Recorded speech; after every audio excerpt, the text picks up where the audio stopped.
back, everyone. Well, March is Colon Cancer Awareness Month, and the perfect time to get screened for the disease that is 90% curable if detected early.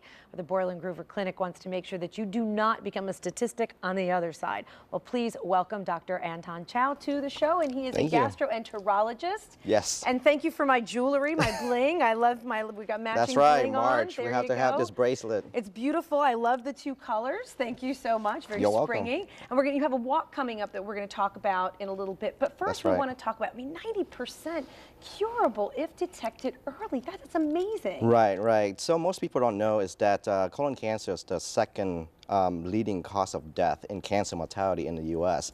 And it's quite preventable if you diagnose. And actually, mostly we don't go for diagnosis. We go for prevention. Prevention. We're going to talk about that, but first let's walk through what is colon cancer. For somebody who sometimes you think you know what it is, but what is it? So colon cancer is cancer in the colon and rectum, and usually it's developed from polyps. Polyps are abnormal growth tissue in the colon, and when you leave them in the colon long enough, they will turn into cancer eventually over many years. And so is there a risk? Is there a demographic that's at risk? Is it a lifestyle risk? Absolutely. So everybody is essentially at risk for colon cancer. Well, you breathe, you eat, you poop, you are at risk. That's right, pretty much. That's not true. Unless you don't have a colon anymore, then you don't have colon cancer risk. But essentially everybody is at risk for colon cancer, and population-wise, the risk increase with age. And majority of colon cancer that we see is in the population after the age of 50. And so the screening age in the country, we start at age 50.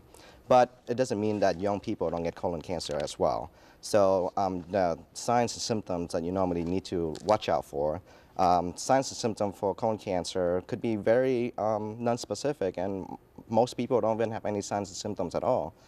But the thing that you need to look out for is bloody stool, a change in your bowel habit, diarrhea, constipation.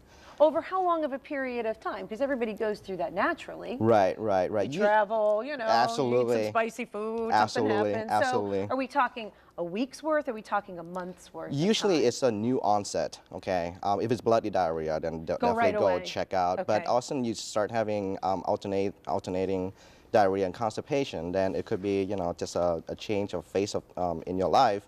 Or it could be something more serious. So if it's going on more than a month or so, you definitely need to go check out. Now you mentioned, we talked about some of the demographics, and you said age, obviously, and then personal history, I would think, if you've got it in your family. But when you said in the older population, so what age should you start getting scheduled? Is it the 50? Is the 50? From the guideline, 50 is when you start. But what if you've got a personal history? Should you back that up a little bit? Right, absolutely. So personal history will depending on what you have.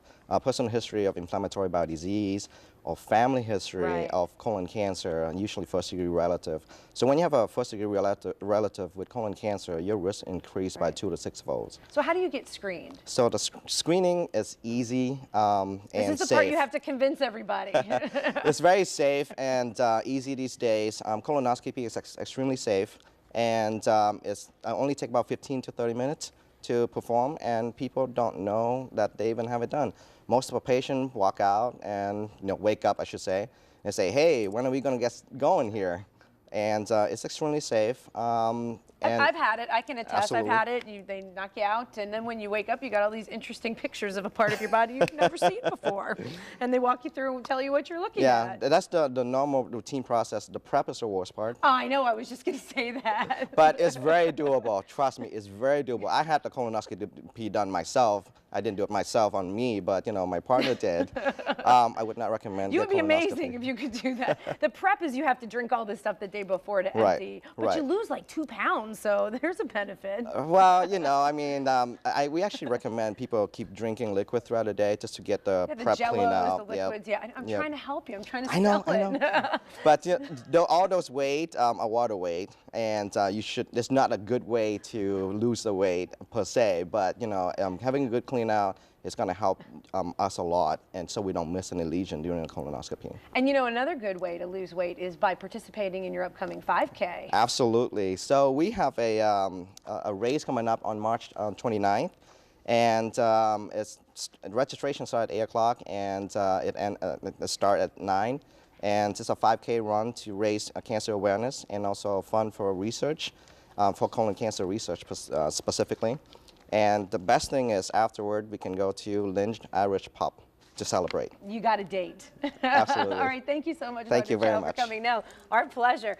And if you'd like some more important information about the 5K as well as the Borland-Groover Clinic, we'd like to thank them obviously for sponsoring this segment on this very important topic. For more information or schedule an appointment, just give them a call at the clinic at 904-7205 or log on to borlandgroover.com.